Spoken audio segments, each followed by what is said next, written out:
हे guys, welcome और welcome back to my YouTube channel. So guys, I hope आप सभी की प्रिपरेशन अच्छी चल रही होगी आपके आने वाले यूके पीएससी और यूके ट्रिपल एग्जाम्स को लेकर। तो दोस्तों, आप सभी को पता है उत्तराखंड पुलिस एसआई की वैकेंसी आ चुकी है, जिसकी फॉर्म भरने की लास्ट डेट हमको दी गई है 20 फरवरी। तो इसी के क्रम में हम उत्तराखंड में हुए एसआई की जो प्रीवियस ईयर पेपर हैं उसको सॉल्व करते हुए जा रहे हैं, जिसमें हमने कल की वीडियो में देखा था एसआई का डिपार्टमेंटल एग्ज़ाम, जो कि पुलिस विभाग के ही लोगों के द्वारा कराया जाता है और उन्हीं के द्वारा इस कंपटीशन को किया जाता है।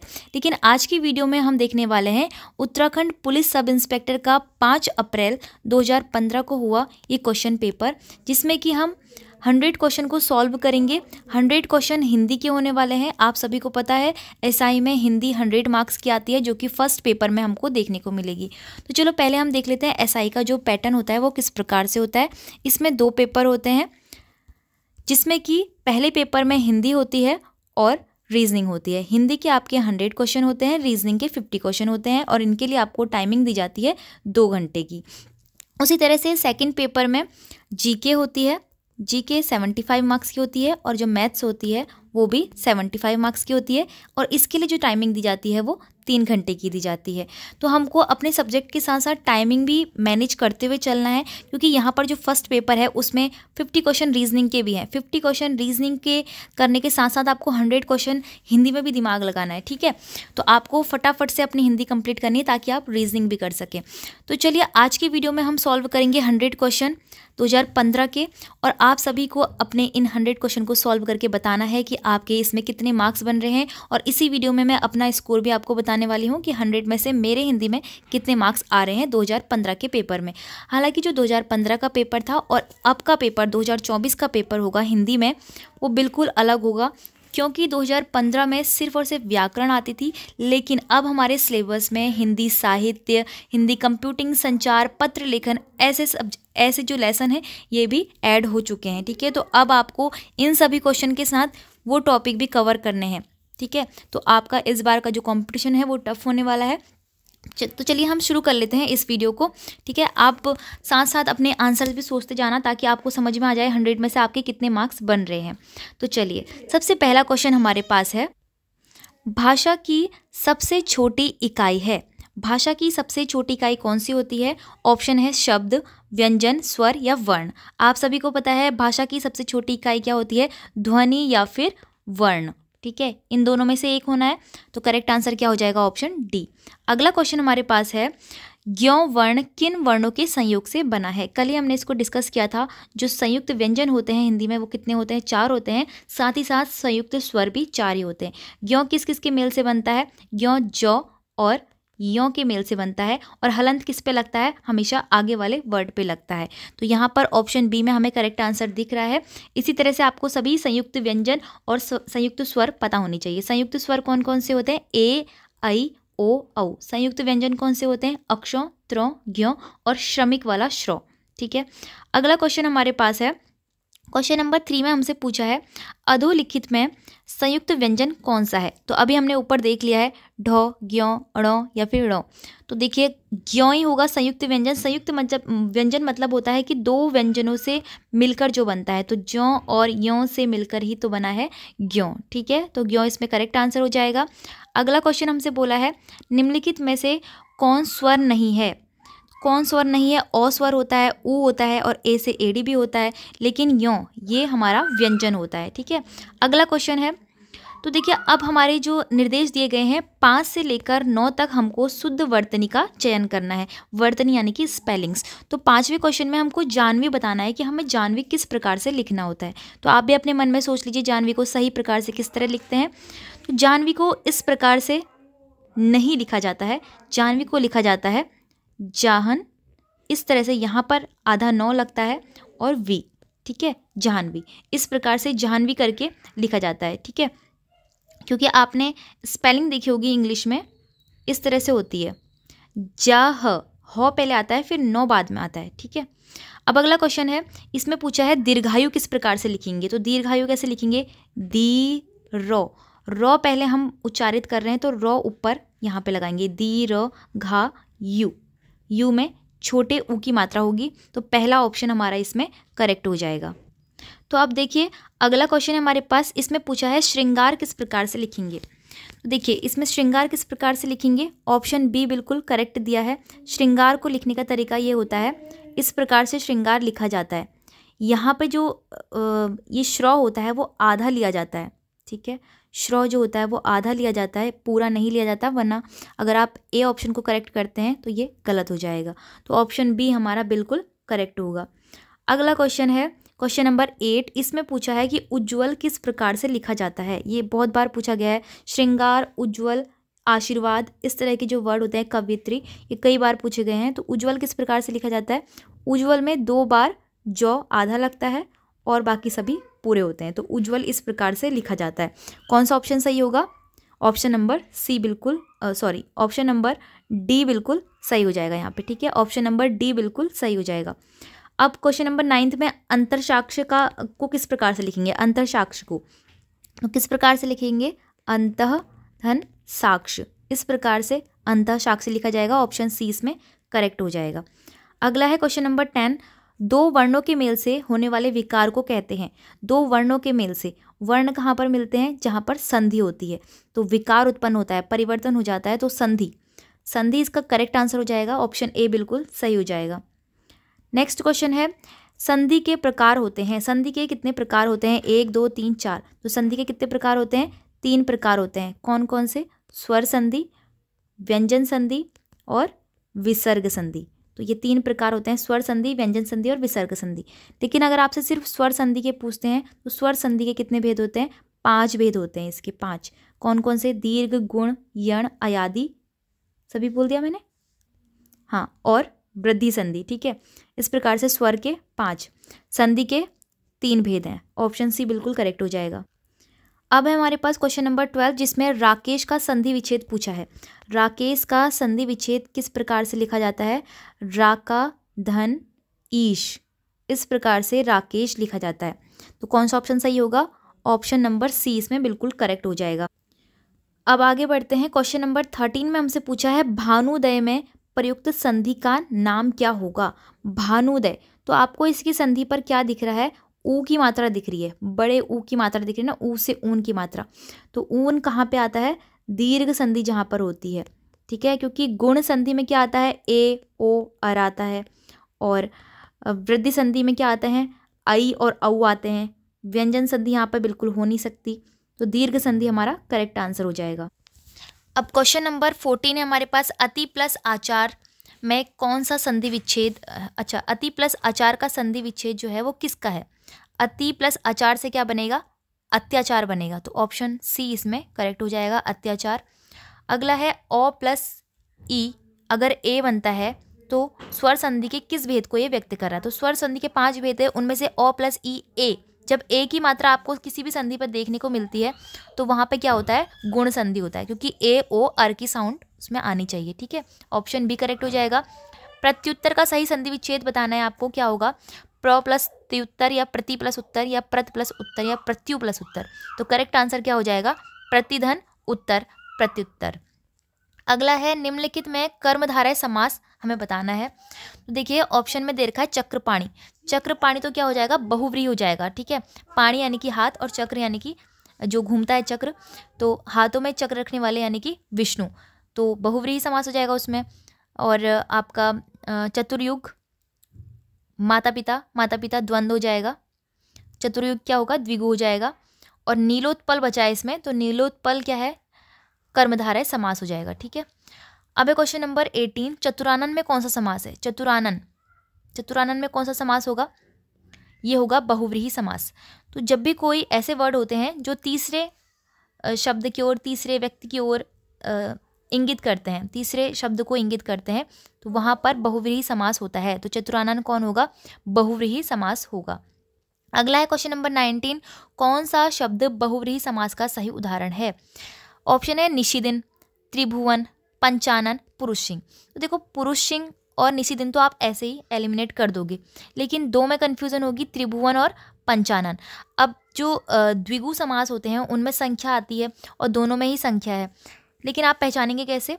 तो पंचानन क्या होता है, 5 आननों वाला, तो यानी कि शिव, ठीक है, ये आपको पढ़ने पड़ेंगे, आपको बहुव्रीहि समास के उदाहरण में से पढ़ना। पंचानन यानी कि 5 आननों वाला यानी कि शिव, तो भगवान शिव की ओर इंगित कर रहा है, यानी कि बहुव्रीहि समास होगा। लेकिन जो त्रिभुवन होता है, भुवन मतलब होता है लोक, मतलब 3 लोकों का स्वामी, त्रिभुवन। तो त्रिभुवन हमारा द्विगु समास होगा, ये संख्यावाची समास होगा, क्योंकि 3 भुवनों का समाहार इसका समास विग्रह क्या होगा, 3 भुवनों का समाहार, तो ये होगा द्विगु समास। ठीक है, अगला है चौराहा। अब यहाँ पर चौराहा आया है तो 4 राहों वाला, यानी कि कौन सा समास, द्विगु समास, संख्यावाची समास है ये, द्विगु समास।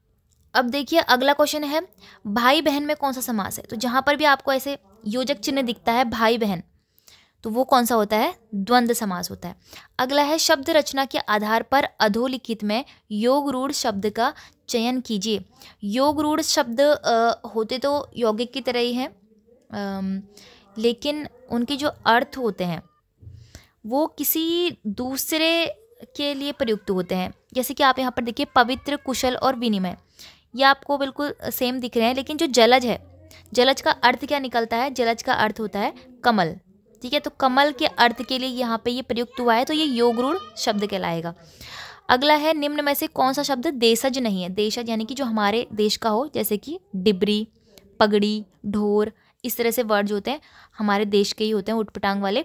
तो पुष्कर हमारा देशज शब्द नहीं है। अगला क्वेश्चन है अधोलिखित में रूढ़ शब्द कौन सा नहीं है।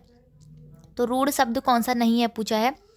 मलयज, पंकज, जलज रूढ़ शब्द हैं, लेकिन वैभव रूढ़ शब्द नहीं है। अगला क्वेश्चन है क्वेश्चन नंबर 25 में बोला चारपाई पर भाई साहब बैठे हैं, इस वाक्य में चारपाई किस कारक में है। तो कर्ता ने कर्म को करण से संप्रदान के लिए अपादान से अलग होने पर अधिकरण में पर, तो पर जहाँ पर आ रहा है वो क्या होगा, अधिकरण होगा। तो चारपाई पर बैठे हैं, चारपाई के ऊपर बैठे हैं, तो अधिकरण यहाँ पर कारक होगा। अगला है कवि का स्त्रीलिंग क्या होगा। स्त्रीलिंग पुल्लिंग में, अब कवित्री तो आप सभी को पता है कवित्री होगा, लेकिन इन सभी में से वर्तनी, यहाँ पे वर्तनी का भी खेल है कि वर्तनी कौन सी शुद्ध होगी। तो कवित्री कई बार पूछ लेते हैं एग्जाम में, तो कवित्री इस प्रकार से लिखा जाता है, ये आपको ध्यान में रखना है कि कव ऐसे ही लिखा जाता है, लेकिन यित्री में यौ पे छोटी की मात्रा और त्र पे बड़ी की मात्रा, तो कवयित्री इस प्रकार से लिखते हैं। अगला क्वेश्चन है हिंदी भाषा में वचन कितने प्रकार के होते हैं। संस्कृत में तो 3 प्रकार के होते हैं, एक वचन, द्विवचन और बहुवचन, लेकिन हिंदी में सिर्फ 2 प्रकार के होते हैं, एक वचन और बहुवचन। ठीक है, तो 2 प्रकार होंगे यहाँ पे, एक वचन और बहुवचन। क्वेश्चन नंबर 28 में लिंग की दृष्टि से दही बताना है। दही एक बार बार पूछा जाता है, ये बहुत इंपॉर्टेंट है दही। तो दही का जो लिंग होता है वो पुल्लिंग होता है। दही खट्टा है, लेकिन अगर आपसे छाछ पूछी जाए तो छाछ स्त्रीलिंग होती है, क्योंकि छाछ मीठी है।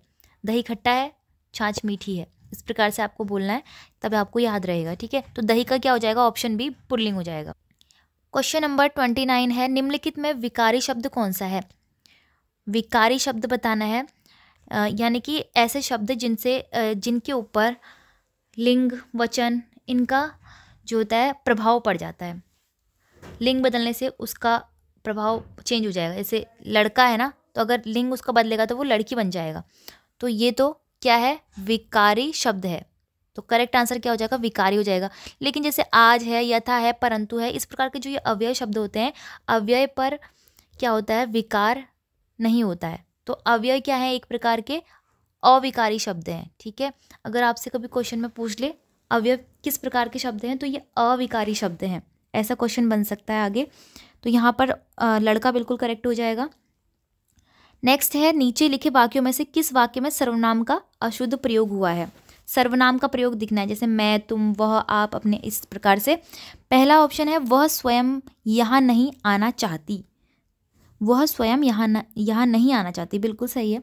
आपके आग्रह पर मैं दिल्ली जा सकता हूँ, ये भी बिल्कुल सही है। मैं तेरे को एक घड़ी दूंगा, ये गलत है।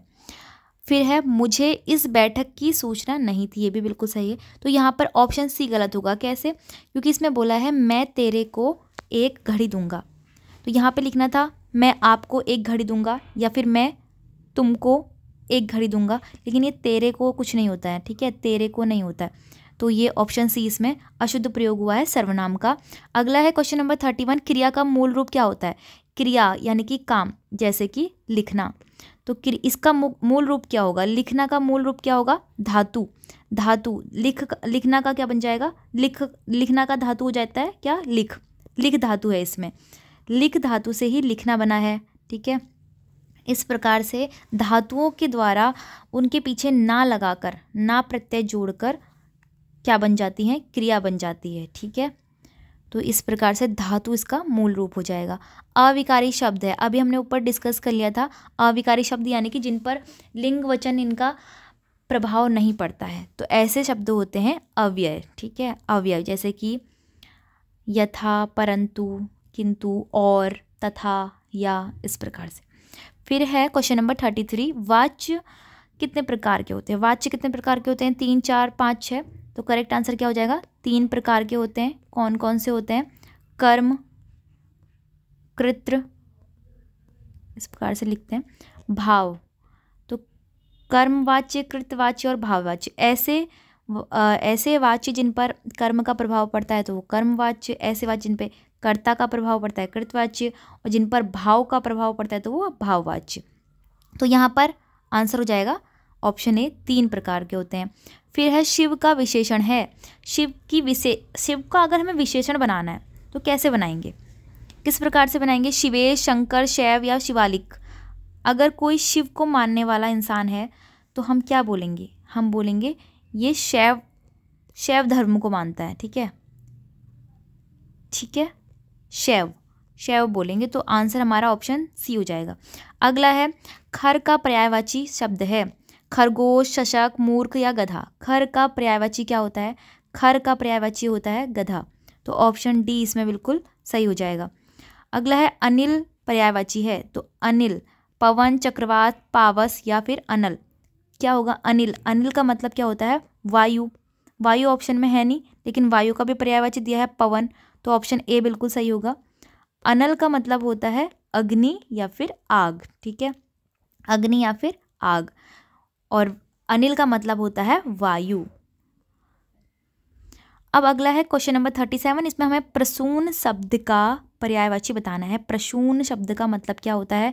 वृक्ष होता है या फिर पुष्प होता है या फिर चंद्रमा होता है या अग्नि होता है? प्रसून शब्द का अर्थ होता है फूल, पुष्प। पुष्प करेक्ट आंसर हो जाएगा ऑप्शन बी। अगला है 38, कानन शब्द का पर्यायवाची नहीं है। कानन यानी कि जंगल, तो कानन के कौन कौन से पर्यायवाची हैं? जंगल होता है, अरण्य होता है, विपिन होता है। तो कौन सा नहीं है? इनमें से कोई भी नहीं, सभी कानन के ही पर्यायवाची हैं। तो यहाँ से आपको याद रखना है जंगल के कौन कौन से पर्यायवाची होते हैं? कानन, अरण्य, विपिन, वन, इस प्रकार से। अगला है नियति। नियति शब्द का समानार्थी क्या है? नियति शब्द का क्या अर्थ होता है? भाग्य। ठीक है, भाग्य इसमें करेक्ट आंसर हो जाएगा। एक होता है नियत। नियत, नियत क्या होता है? नियत मतलब कि उसका नजरिया, चरित्र। ठीक है, लेकिन ये नियति है। नियति मतलब कि भाग्य। अगला है क्वेश्चन, अथ का विलोम बताना है। अथ का विलोम क्या होता है? अथ का विलोम क्या होता है बताइए? अंत, इति, अर्थ या फिर अध। इसका अर्थ, इसका विलोम होता है इति। अथ का विलोम है इति। ऑप्शन बी इसमें करेक्ट है। सो क्वेश्चन नंबर 41 है दक्षिण का विलोम। दक्षिण यानी कि दायां, तो दक्षिण का विलोम क्या हो जाएगा? बायां। ठीक है, बायां यहाँ पे कहीं पे लिखा नहीं है, तो वाम लिखा है, वाम का अर्थ बायां ही तो होता है, तो ऑप्शन ए बिल्कुल करेक्ट हो जाएगा।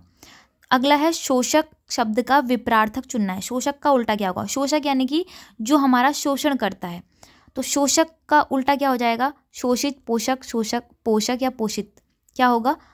पोषक। शोषक का उल्टा क्या हो जाएगा? पोषक, क्योंकि शोषक यानी कि शोषण करने वाला और पोषक यानी कि पोषण करने वाला। अगला है हर्ष शब्द का विलोम बताना है। इन चारों में से कौन सा सही होगा? हर्ष का मतलब होता है खुशी, और खेद, वेदना, दुख, विषाद, सभी एक प्रकार से दुख ही हैं, वो बिल्कुल सिमिलर यहाँ पर ऑप्शन दे रखे हैं, लेकिन हर्ष का बिल्कुल एग्जैक्ट बताना है हमें क्या होगा। तो हर्ष क्या होगा? विषाद होगा, विषाद। ऑप्शन डी बिल्कुल करेक्ट हो जाएगा। अगला क्वेश्चन है हमारे पास, सूक्ष्म शब्द का विलोम है। सूक्ष्म यानी कि बहुत छोटा सा, और तो बड़ा सा क्या होगा फिर? अदृश्य, स्थूल, दृष्टव्य या निश्चित। तो सूक्ष्म का विलोम होगा स्थूल। यह है सूक्ष्म और यह है स्थूल, बड़ा सा। अब देखो हमें 5 क्वेश्चन और दे रखे हैं 45 से 50 तक। वाक्यों के लिए एक शब्द का हमें चयन करना है, ठीक है, वाक्यांश के लिए एक शब्द, ठीक है। पहला क्वेश्चन है इसमें, जो पहले कभी ना हुआ हो, ऐसी बात जो पहले कभी ना हुई हो क्या होगी? अद्भुत, अभूतपूर्व, अनुपम या इनमें से कोई नहीं? तो करेक्ट आंसर क्या हो जाएगा? ऑप्शन बी, अभूतपूर्व, मतलब पहले कभी ना घटा हुआ हो, ठीक है। अगला है जो सब कुछ जानता हो, ये तो बहुत बार रिपीट हुआ है, जो सब कुछ जानता हो, तो क्या होगा इसका आंसर? बिल्कुल सही, ऑप्शन ए, सर्वज्ञ, जो सभी कुछ जानता हो, सर्वज्ञ। अब है क्वेश्चन नंबर 47 जिसमें पूछा है जिसकी गर्दन सुंदर है, सुदर्शन, सुगर्दन, सुग्रीव या सुगद। तो गर्दन को क्या बोलते हैं? ग्रीव बोलते हैं, ग्रीवा, ठीक है। तो यहाँ पर क्या आंसर हो जाएगा? Option C, Sugriva. सुग्रीव मतलब कि ऐसा इंसान, ये एक तरह से क्या बन जाएगा? ये हो जाएगा एडजेक्टिव। एडजेक्टिव मतलब कि क्या होता है? विशेषण। तो यानी कि जिसकी गर्दन सुंदर है, तो इसको हम एक तरह से विशेषण के रूप में प्रयोग करेंगे। अगला क्वेश्चन है बिना घर का यानी कि जिसके पास घर नहीं है। घर का मतलब क्या होता है? घर को क्या बोल सकते हैं हम? निकेतन बोलते हैं, निकेत बोलते हैं। तो इसके आगे अगर हम अ लगा दें, अनिकेत, तो ऑप्शन बी हमारा बिल्कुल करेक्ट हो जाएगा। अब देखिए क्वेश्चन नंबर 49 है जिसे बुलाया ना गया हो। जिसे बुलाया ना गया हो उसको क्या बोलेंगे? अनाहुत, अनबोला, अतिथि या अभ्यागत? अनाहुत बोलेंगे। और अनाहुत का जो विलोम होता है वो क्या होता है? आहूत। जिसे बुलाया गया हो आहूत, और जिसे ना बुलाया गया हो वो अनाहुत। हमें फटाफट ये क्वेश्चन सॉल्व करने हैं, क्योंकि हमारे पास कितना टाइमिंग है? हिंदी और रीजनिंग को सॉल्व करने के लिए हमारे पास सिर्फ 2 घंटे का टाइम है। हिंदी हमें फटाफट से सॉल्व करनी है ताकि हमें रीजनिंग का टाइम मिल जाए पेपर में। अभी तो फिलहाल हम इसमें सिर्फ हिंदी सॉल्व कर रहे हैं 100 क्वेश्चन, लेकिन 50 क्वेश्चन के लिए हमें टाइमिंग चाहिए होगा वहाँ पे, ठीक है। तो टाइम मैनेजमेंट करते हुए चलना है। तो 50 क्वेश्चन है जो आंखों के सामने ना हो। जो आंखों के सामने ना हो उसे क्या बोलेंगे? परोक्ष बोलेंगे, ठीक है। ऑप्शन डी इसमें सही हो जाएगा, परोक्ष बोलेंगे। अब हमारे पास 5 क्वेश्चन है जिसमें से कि हमें शुद्ध वाक्य छांटने हैं हर क्वेश्चन से। 51 में बोला है फल बच्चे को काट कर खिलाओ। नहीं, फल बच्चे को काट कर थोड़ी खिलाएंगे, बच्चे को थोड़ी काट देंगे। फिर है बच्चे को काट कर फल खिलाओ, बच्चे को, यहाँ पर भी बच्चे को ही काटने की बात कर दी। फिर है बच्चे को फल काट कर खिलाओ, ये सही लग रहा है। बच्चे को क्या खिलाना है? फलों को काटना है तब खिलाना है। फिर ऑप्शन डी है काट कर फल बच्चे को खिलाओ, ये तो उल्टा हो रहा है, ठीक है, पदक्रम ये उल्टा है। तो ऑप्शन सी इसमें बिल्कुल सही हो जाएगा, बच्चे को क्या काट कर खिलाओ? फल काट कर खिलाओ। अब है अगला, बैल और बकरी घास चरती हैं। बैल और बकरी घास चरते हैं, बैल और बकरी घास चरता है, बैल और बकरी घास चरती हैं। तो इसमें किस प्रकार की अशुद्धियाँ हैं? 3 ऑप्शन में। इसमें है वचन संबंधी, है ना, वचन संबंधी। क्यों? क्योंकि इसमें 2 लोग हैं, तो 2 लोग यानी कि बहुवचन, और बहुवचन के लिए क्या आता है? ते, चरता, चरते। तो ऑप्शन ए की दिख रहा है हमें, कौन सा? ऑप्शन बी वाला, बैल और बकरी घास चरते हैं, ठीक है। क्वेश्चन नंबर 53 है। इसमें देखिए, इसमें आपको देखने से ही पता चल जा रहा है कि क्या अशुद्धि है। अगर जिसको पता होगा, रामचरितमानस किस प्रकार से लिखा जाता है? पूरा एक साथ लिखा जाता है। तो पूरा एक साथ कहाँ लिखा है? ऑप्शन ए में लिखा है, तो यही तो सही होगा। बाकी सब में रामचरित और मानस को अलग कर दिया, इसमें रामचरित मानस तीनों को अलग कर दिया, इसमें राम को अलग कर दिया, चरित मानस अलग कर दिया, ठीक है। तो ये गलत है, तो ऑप्शन ए बिल्कुल सही हो जाएगा। अगला देखते हैं 54। इसमें हमसे पूछा है कृपया आज का अवकाश देने की कृपा करें।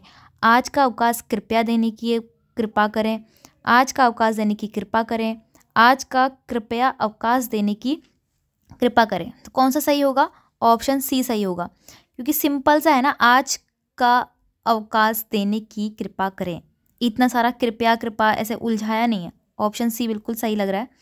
क्वेश्चन नंबर 55 है, भारत में अनेक जाति हैं। भारत में अनेकों जाति है, भारत में अनेक जातियां हैं, भारत में अनेकों जातियां हैं। सबसे पहले तो आपको अनेकों वाली चीज़ें हटा देनी है, ऑप्शन बी और ऑप्शन डी।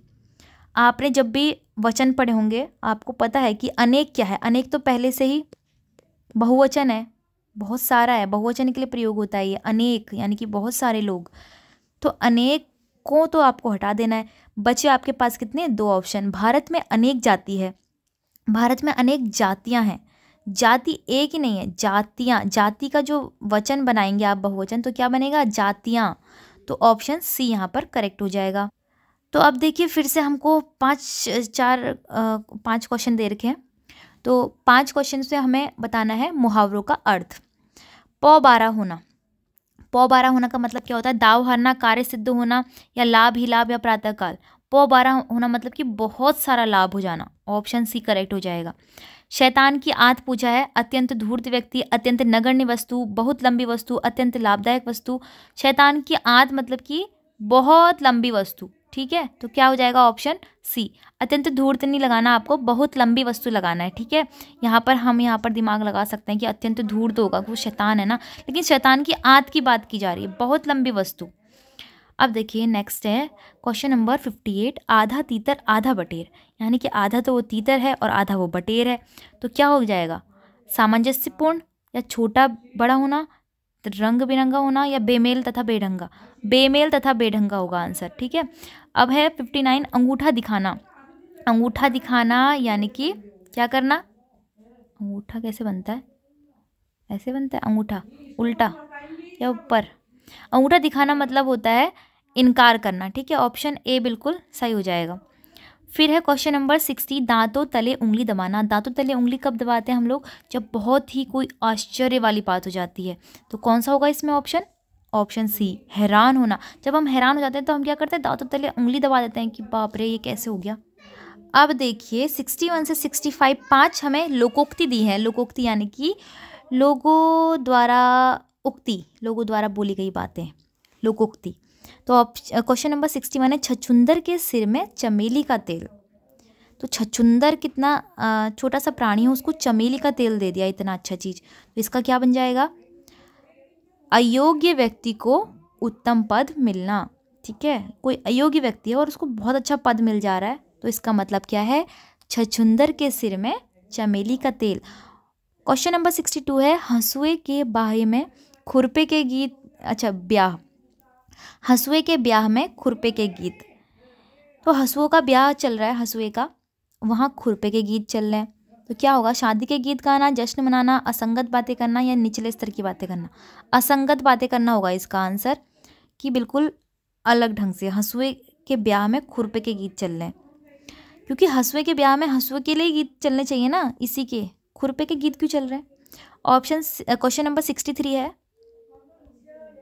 क्या है क्वेश्चन नंबर 63, इसमें पूछा है नीम हकीम खतरे जान। जो नीम हकीम खतरे जान है, नीम का पत्ता चबाना, नीम से हकीमी कराना, खतरनाक चीज़ें, या फिर अल्प ज्ञान भयंकर। तो क्या हो जाएगा, अल्प ज्ञान भयंकर, नीम हकीम खतरे जान। क्वेश्चन नंबर 64 है, तन पर नहीं लगता पान खाए अलबत्ता। मतलब कि खुद बहुत गरीब है लेकिन वो दिखा ऐसा रहा है कि बहुत ज़्यादा वो है। तो बहुत गरीब होना, व्यर्थ का प्रदर्शन, या एक साथ 2 लाभ, या बुरी आदत का शिकार। तो करेक्ट आंसर क्या हो जाएगा, व्यर्थ का प्रदर्शन। फालतू में हम दिखा रहे हैं कि हम पान खा रहे हैं अलबत्ता का, ठीक है। तो तन पर नहीं लगता पान खाए अलबत्ता। क्वेश्चन नंबर 65 है, तू डाल डाल मैं पात पात, यानी कि अगर तू डाली है तो मैं डाली का पत्ता हूँ, यानी कि क्या हूँ, बहुत चालाक हूँ। तो तू डाली है और मैं उसका पत्ता हूँ, तो दोनों चालाक हैं वो लोग, ठीक है। ऑप्शन डी बिल्कुल सही हो जाएगा। अब देखिए हमें यहाँ पर जो क्वेश्चन दिए हैं, निर्देश हमें दिए गए हैं कि 66 से 69 तक ऐसे प्रश्न दे रखे हैं जिसमें 1 से लेकर 6 तक संख्या दे रखी है, ठीक है। इनके बीच आने वाले 4 वाक्यों को यो रॉ लॉ वॉ की संख्या दे रखी है, इस तरह से यो रॉ लॉ वॉ। एक हमको इसमें कोई टॉपिक मिलेगा, उसकी 4 लाइनें मिलेंगी। अब हमें बताना है, क्या बताना है हमको, कि इसका जो क्रम होगा, ये वाक्य को हम क्रम वाइज कैसे लगाएं। मतलब एक कहानी अगर हम पढ़ रहे हैं तो उनमें ये लाइनें पहले कौन सी आनी चाहिए, बाद में कौन सी आनी चाहिए, उसी के हिसाब से हमें इस ऑप्शंस में से बताना है कि इसमें पहले सही क्रम कौन सा है। इनमें इन चारों में कोई एक सही क्रम होगा। तो इनके लिए हमें चाहिए होती है टाइमिंग, समझना होता है बिल्कुल। तो चलो समझते हैं, ठीक है। पहला समझते हैं, इसमें बोला है जीवन एक संघर्ष है, ये एक टॉपिक है, ठीक है। एक लाइन दे रखी है, इसके पीछे हमें लाइनें जोड़नी है। जीवन एक संघर्ष है, तो यहाँ पर हमारे पास है ऑप्शन। ऑप्शन पहले चेक करना होता है। देखो लॉ तो सबसे पहले कहीं है ही नहीं, तो लॉ को तो कभी हम आगे लगाना ही नहीं हमें। कौन कौन सा है, य, र और वो है। तो पहले से स्टार्ट करते हैं। जीवन एक संघर्ष है, रो दे रखा है। मान लिया कि आपके पास साधनों का अभाव है लेकिन आप तो हैं।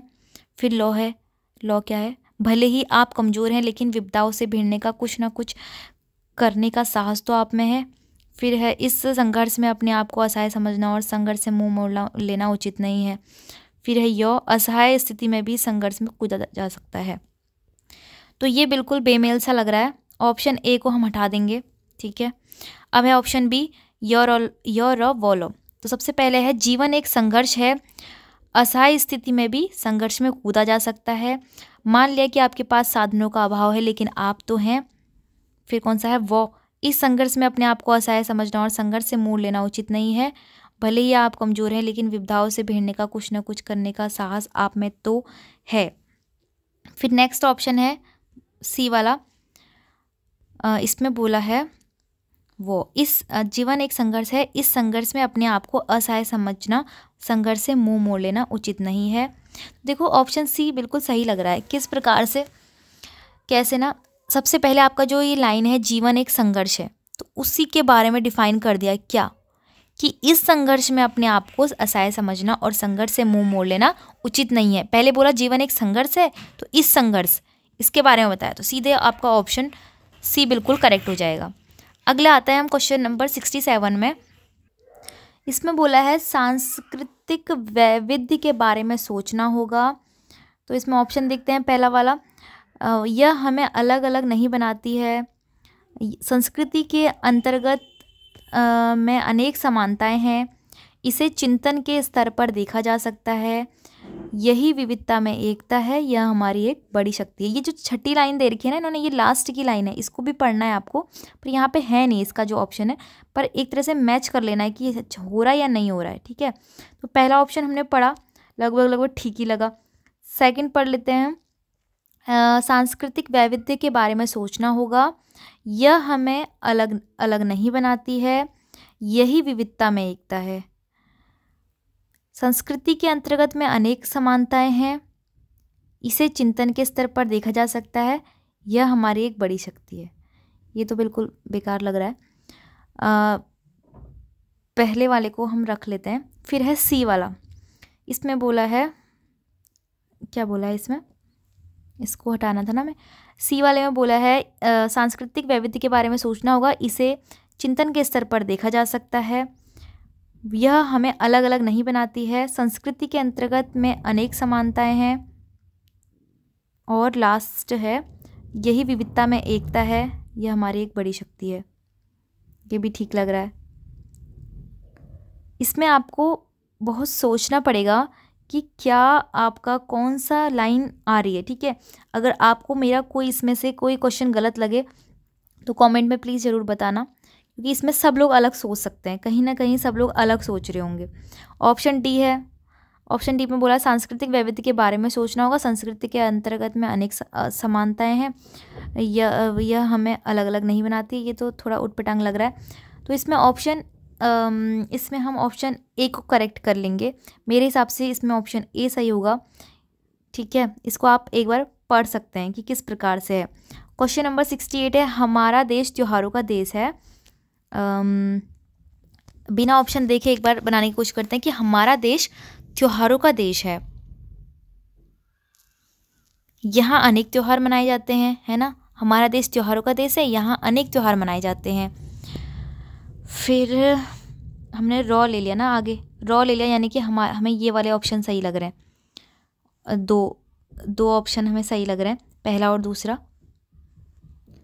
तो हमारा देश त्योहारों का देश है, यहाँ अनेक त्यौहार मनाए जाते हैं, ये त्यौहार उल्लास जगाते हैं, है ना, ये त्यौहार उल्लास जगाते हैं, तो मतलब कि सेकंड वाला सही लग रहा है। जनमानस में देशभक्ति जगाते हैं, फिर समन्वय की भावना भी उत्पन्न करते हैं, इन अवसरों पर हम सब खुशियाँ मनाते हैं। ये बिल्कुल सही लग रहा है। ऑप्शन हमारा इसमें क्या हो जाएगा, बी एकदम करेक्ट होगा। ठीक है, 68 का बी करेक्ट है बिल्कुल। अगला है, आचार्य रामचंद्र शुक्ल गंभीर विचारक थे। ठीक है, आचार्य रामचंद्र शुक्ल गंभीर विचारक थे। उनका अध्ययन गहन एवं विस्तृत था। जो गंभीर विचारक होगा तो क्या होगा, उनका अध्ययन गहन एवं विस्तृत होगा। तो लॉ पहले आ रहा है, लॉ कौन से ऑप्शन में पहले आ रहा है, पहले वाले में। फिर है उनका जीवनानुभव बहुत ठोस था और उन्होंने अपने निबंधों में इन्हीं तीनों का सामंजस्य स्थापित किया और परिणामतः उन्होंने अपने निबंधों में जिस भी विषय को उठाया उसके नए आयामों का उद्घाटन किया। और लास्ट, भाव या मनोविकार निबंध इसका स्पष्ट प्रमाण है। बिल्कुल सही है, ऑप्शन ए इसमें बिल्कुल सही हो जाएगा। ठीक है, लॉ वाले से स्टार्ट किया ना हमने, तो बिल्कुल सही निकला ये 69 का। इसी प्रकार दिमाग लगाना है। क्वेश्चन नंबर 70, अभी हमारे इस टाइप के सब फिनिश हो चुके हैं। अब 70 क्वेश्चन हमारा रस से है। स्थायी भावों की कुल संख्या पूछिए कितनी होती है। तो रस के स्थायी भाव कितने होते हैं, टोटल रस 9 इसमें करेक्ट आंसर हो जाएगा, ऑप्शन डी। देखिए टाइम बहुत जल्दी जल्दी बीत रहा है। क्वेश्चन नंबर 71 है, शांत रस का स्थायी भाव है। शांत रस का स्थायी भाव कौन सा होता है, निर्वेद होता है। ठीक है, उत्साह किसका होता है, वीर का होता है ना। अब अगला है, विस्मय स्थायी भाव किस रस में होता है। विस्मय यानी कि आश्चर्य, तो अद्भुत में होगा, है ना। हास्य में नहीं होगा, शांत में नहीं होगा, वीर में नहीं होगा। अगला है, संचारी भाव की संख्या कितनी होती है। संचारी भाव कितने होते हैं टोटल, रस वाले लेसन में आपने पढ़ा होगा 33 होते हैं। अगला है, माधुरी गुण किस रस में प्रयुक्त होता है। तो ऑप्शन है शांत, वीर, श्रृंगार, रौद्र। तो वीर में तो बिल्कुल नहीं होगा, वीर में तो बिल्कुल नहीं होगा, रौद्र में भी बिल्कुल नहीं होगा। तो माधुर्य गुण किस में हो सकता है, शांत में या श्रृंगार में। श्रृंगार में होगा, ऑप्शन सी बिल्कुल करेक्ट हो जाएगा। अब है, किलक अरे मैं नेह निहारूं, इन दांत पर मोती वारूं। उपरोक्त पंक्तियों में कौन सा रस है पूछा है। वीर कहाँ पे होता है, जहाँ पे तो युद्ध वगैरह की बात होती है, वीरता की बात होती है। और शांत इसमें नहीं लग रहा है, शांत तो बिल्कुल अलग वाले टाइप के होते हैं, वो आपको पता चल जाएंगे अगर आप 2-3 एग्जाम्पल पढ़ेंगे तो। हास्य इसमें हंसी नहीं आ रही कभी भी पढ़ के। वात्सल्य इसमें हो सकता है, किस प्रकार से, क्योंकि पहली लाइन में बोला है कि किलक अरे मैं नेह निहारूं, नेह को निहारूं और इन दांत पर मोती वारूं। ये दांत इतने सुंदर है कि इन पे तो मैं मोती वारूं। तो ये किसी वात्सल्यता का, बचपना का बता रहे हैं कि ये दांत इतने सुंदर हैं उसके। ठीक है, तो वात्सल्य हो रहा है इसमें, वात्सल्य रस है। अब अगला है हमारे पास, रमा विद्यालय से घर आती है, इसमें कारक क्या है। तो रमा विद्यालय से कहाँ आ रही है, घर को आ जा रही है। तो अपादान है, कर्ता है, कर्म है या संबंध है। अपादान ही होगा क्योंकि अलगाव हो रहा है ना, विद्यालय से वो घर पहुंच रही है यानी कि अलग हो रही है। फिर है, शिल्पगत आधार पर दोहे का उल्टा क्या होता है। दोहे का उल्टा क्या होता है, रोला, चौपाई, सोरठा या बरवे। तो दोहा का उल्टा होता है सोरठा। फिर है, चौपाई के प्रत्येक चरण में मात्राएं होती हैं। चौपाई के हर चरण में कितनी मात्राएं होती है, 16 मात्राएं होती हैं। छंद कितने प्रकार के होते हैं पूछा है। छंद कितने प्रकार के होते हैं, 3 प्रकार के होते हैं, ऑप्शन सी बिल्कुल इसमें सही हो जाएगा। ठीक है, फिर है क्वेश्चन नंबर 80। क्वेश्चन नंबर 80 है, मूक होई वाचाल, पंगु चढ़े गिरिवर गहन, जासु कृपा सो दयाल, द्रवहु सकल कलिमन दहन। तो ये क्या है, ये छंद का कौन सा प्रकार है। ये दोहा है, ये सोरठा है, ये सवैया है या फिर ये चौपाई है। तो ये क्या है हमको पता लगाना है। तो आपने पढ़ा होगा सोरठा, ये क्या है, सोरठा है। ठीक है, इसको पढ़ें आप। जब आपने छंद वाला लेसन पढ़ोगे ना तो आपको समझ में आ जाएगा कौन सा छंद है, कौन सा सोरठा है, क्या आला है, सब पता चल जाएगा। फिर देखिए क्वेश्चन नंबर 81 है, 3 बरिस तक कुत्ता जीवे और 13 तक जिए सियार, बरस 18 छत्री जीवे, आगे जीवन को धिक्कार। उपरोक्त पंक्तियों में क्या है।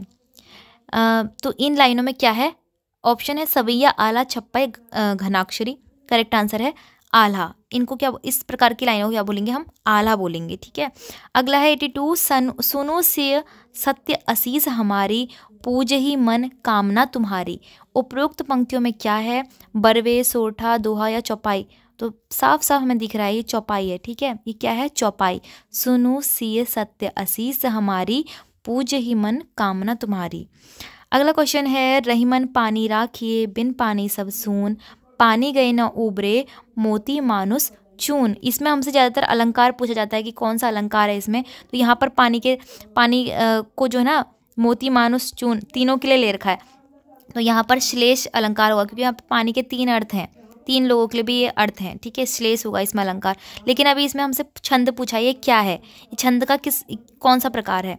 ठीक है, तो ये क्या है बताओ, क्या हो जाएगा ये, ये हमने बार बार पढ़ा है दोहा, ये दोहा होगा ना, क्योंकि कबीर दास का दोहा है। ये हमारे चैप्टर होते थे स्कूल में कि रहीमन पानी राखिए बिन पानी सब सून, पानी गए न उबरे मोती मानुस चून। अगला क्वेश्चन क्या है देखो, अगले में हमें 5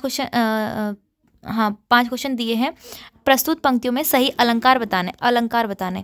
तो अलंकार बहुत इजी होते हैं, बहुत ज़्यादा इजी होते हैं, बस थोड़ा सा हमको ट्रिक और ध्यान की ज़रूरत है। तो देखो इसमें क्या है, दिवसावसान का समय, मेघमय आसमान से उतर रही है, वह संध्या सुंदरी परी सी धीरे धीरे धीरे। तो यहाँ पर आपको सी दिखाई दे रहा है, परी सी। तो सी जहाँ पर सा सी ऐसे तुलना होती है, तो वहाँ पे कौन सा अलंकार होता है, उपमा अलंकार होता है। ऑप्शन ए बिल्कुल करेक्ट हो जाएगा। अगला है तरनी तनुजा तट तमाल तरुवर बहुछाए। बार बार जब हम इसको बोल रहे हैं तरनी तनुजा तट तमाल तरुवर बहुछाए, तो वर्ण की आवृत्ति हो रही है बार बार। तो जब किसी भी वर्ण की बार बार आवृत्ति होती है तो कौन सा अलंकार होता है, अनुप्रास अलंकार। ठीक है, फिर है हमारे पास क्वेश्चन नंबर 86, अब अली रही गुलाब में अपत कटीली डार। अब इसमें क्या होगा, अब अली रही गुलाब में अपत कटीली डार। देखो रूपक तो तब होता है जब दो लोगों की तुलना बिल्कुल निषेध रहित हो जाती है, बिल्कुल एकदम से बोल देते हैं कि ये दोनों सेम ही हैं। तो ऐसा तो यहाँ पे कुछ है नहीं। पुनरुक्ति, यहाँ पे किसी चीज़ की दोबारा उक्ति तो हो नहीं रही है। यमक अलंकार कब होता है, जब सेम वर्ड आता है और उनके जो अर्थ होते हैं वो अलग अलग होते हैं। सेम वर्ड यहाँ पर एक भी नहीं आया, तो बचा क्या, अनियुक्ति। ठीक है, यहाँ पे भौरे की बात हो रही है, अब अली रही गुलाब में अपत कटीली दार। तो यहाँ पे भौरे की बात हो रही है, अनियुक्ति अलंकार है यहाँ पर। अली का मतलब भौरा होता है। ठीक है, फिर देखो 87 में पूछा है, पट पीत मानहू तड़ित रुचि सुचि नौमी जनक सुतावर। तो यहाँ पर ऑप्शन है उपमा रूपक उत्प्रेक्षा उदाहरण।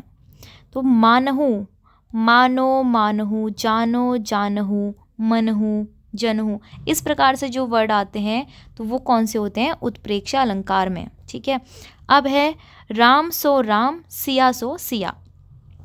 तो देखो राम को राम की ही तरह बता दिया और सीता माता को सीता माता जी की तरह ही बता दिया कि राम राम के ही जैसे हैं और सिया सिया के जैसी हैं, क्योंकि राम की तुलना और किसी व्यक्ति से नहीं कर सकते हैं, वैसे ही हम सीता की तुलना भी किसी और नारी से नहीं कर सकते हैं। राम की तरह सिर्फ राम हो सकते हैं और सीता की तरह सिर्फ सीता माता हो सकती हैं। ठीक है, तो ऐसे अलंकार जहाँ पर किसी की तुलना खुद उसी चीज़ से कर दी जाए। ठीक है, तो उस प्रकार के अलंकारों में क्या होता है, अनन्वय अलंकार होता है। ऑप्शन बी इसमें करेक्ट हो जाएगा। अगला क्वेश्चन है, वैसे अगर आपको अलंकार नहीं भी आ रहे हैं, कोई ऐसा अजीबोगरीब अलंकार आपको दिख जाए, तो उसमें आप बाकियों को एलिमिनेट करके भी सोच सकते हैं कि अगर ये नहीं है तो बचा क्या वो। ठीक है, ऐसे भी कर सकते हैं। फिर है बिनु पग चले सुने बिनु काना, कर बिनु कर्म करे विधि नाना। तो देखो ये जो लाइनें लिखी हैं उसका मतलब क्या है, बिनु पग चले मतलब कि बिना पैर के चलते हैं, सुने बिनु काना बिना कान के सुन लेते हैं, कर बिनु कर्म, कर यानी कि कर क्या होता है, कर मतलब हाथ, हाथ के बिना कर्म हो रहे हैं। ठीक है, करे विधि नाना, और बहुत सारे नाना प्रकार के यानी कि बहुत सारे प्रकार के विधियाँ हो रही है, कार्य हो रहे हैं। तो इसमें ना हर चीज़ के बिना कुछ ना कुछ चीज़ हो जा रही है, बिना पैर के चल ले रहे हैं, बिना कान के सुन ले रहे हैं, बिना हाथ के काम कर ले रहे हैं, इतने सारे। तो जहाँ भी इस प्रकार के अलंकार होते हैं जहाँ पे उपकरण हमारे पास कुछ नहीं है लेकिन कार्य सारे पूर्ण हो जा रहे हैं हमारे, तो इस प्रकार के जो अलंकार होते हैं वो विभावना अलंकार होते हैं। ठीक है, याद रखना, विभावना अलंकार, जहाँ पर हमारे पास कुछ नहीं है, साधन कुछ नहीं है लेकिन काम सारे पूर्ण हैं, तो वो विभावना अलंकार होते हैं। अगला है, अधोलिखित में कौन पश्चिमी हिंदी की बोली नहीं है। पहले तो आप पूर्वी हिंदी देखो, पूर्वी हिंदी क्या होती है, ABC, अवधी बघेली छत्तीसगढ़ी। तो यहाँ पर बघेली पूर्वी में आ गया तो यही हमारा सही आंसर हो जाएगा, बाकी सब क्या है, पश्चिमी है। ठीक है, हिंदी भाषा के विकास का सही अनुक्रम क्या है, पाली प्राकृत अपभ्रंश हिंदी। तो कौन सा ऑप्शन सही होगा, ऑप्शन ए। अब देखिए क्वेश्चन नंबर 92 है, हिंदी दिवस मनाया जाता है, कब मनाया जाता है, 14 सितंबर को मनाया जाता है। ठीक है, हिंदी हमारी राजभाषा है। हिंदी भाषा की लिपि क्या है, हिंदी भाषा की लिपि देवनागरी है। निम्नलिखित में से कौन सी मानक भाषा नहीं है? स्टैंडर्ड लैंग्वेज कौन कौन सी है? अंग्रेजी है, हिंदी है, उर्दू है। जब भी कोई एग्जाम होता है ना, कहीं अदर स्टेट में, कहीं पे भी भारत में कोई एग्जाम होते हैं, तो वो हिंदी, अंग्रेजी और उर्दू का भी उसमें ऑप्शन रहता है, लेकिन अवधि का कोई ऑप्शन नहीं रहता। ठीक है, तो यहाँ पर अवधि करेक्ट आंसर हो जाएगा। अगला है हिंदी शब्द की उत्पत्ति किससे हो रखी है? तो हिंदी शब्द की उत्पत्ति किससे हो रखी है? सिंधु से। सिंधु, सिंधु से हिंदू बना, सिंधी से हिंदी बना, इस प्रकार से। ठीक है, तो ऑप्शन सी इसमें करेक्ट हो जाएगा। अगला है देवनागरी लिपि का विकास किससे हुआ है? तो देवनागरी लिपि का विकास किससे हुआ है? ब्राह्मी से हुआ है। कई बार पूछते हैं इस क्वेश्चन को।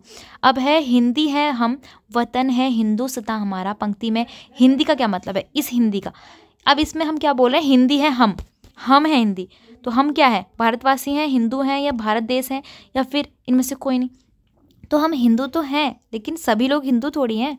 सभी लोग क्या हैं? भारतवासी हैं। भारत में रहने वाले सब हिंदी हैं। हिंदी का मतलब भारतवासी हैं। ऑप्शन ए बिल्कुल करेक्ट हो जाएगा। अब लास्ट 3 क्वेश्चन हमारे पास बचे हैं। 98 में पूछा है देवनागरी लिपि किस प्रकार की लिपि है? किस प्रकार लिखी जाती है? तो ये किस प्रकार से लिखी है? ये सभी तो देवनागरी लिपि तो लिखी हुई है पूरे पेज में, तो ये किस प्रकार से लिखी है? चित्रात्मक, संकेतात्मक या अक्षरात्मक? अक्षरात्मक, अक्षरों से मिलकर बनी है ना देवनागरी लिपि। अगला क्वेश्चन है शब्दों के वर्गीकरण का आधार क्या होता है?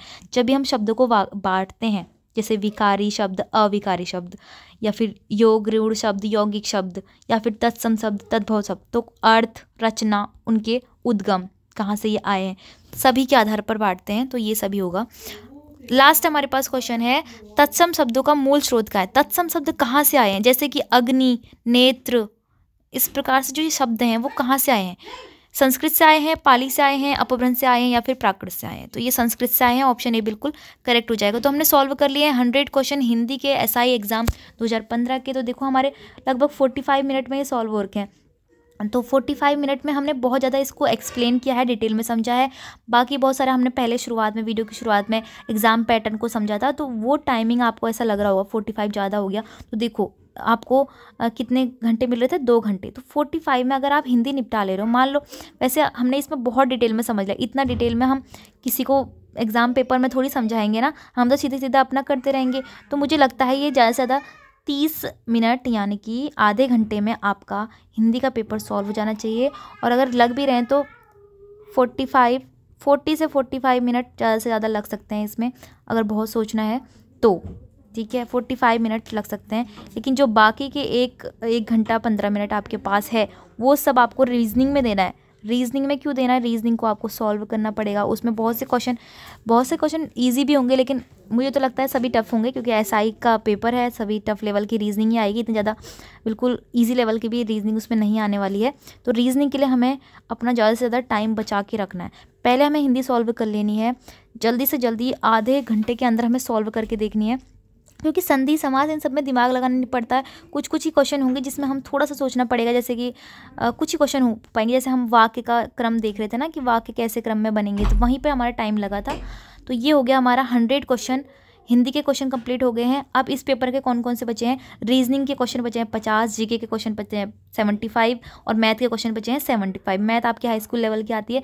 तो ये सारी जितने भी बचे हैं पार्ट, इसमें ये मैं नेक्स्ट वीडियो में कर दूँगी, क्योंकि हर वीडियो एक ही वीडियो में पूरा पेपर करवाना बहुत ज़्यादा मुश्किल है। ठीक है, तो आई होप आपको हेल्प मिल रही होगी इन्हीं सभी पेपरों से। अगर आपको इसके अदर पार्ट भी चाहिए तो प्लीज़ कमेंट में ज़रूर बताना, तभी मैं इस वीडियो को बनाऊंगी, क्योंकि रीजनिंग मैथ्स की जो वीडियो हैं वो सॉल्व करके आपको समझानी पड़ेंगी। तो इसीलिए अगर आप चाहते हैं इसके अलग पार्ट बनाना, तो ही मैं इस वीडियो को रिकॉर्ड करूँगी। ठीक है, तो आई होप आपके लिए वीडियो हेल्पफुल रही होगी। वीडियो अगर आपको पसंद आई तो वीडियो को लाइक, शेयर और चैनल को सब्सक्राइब जरूर कीजिएगा।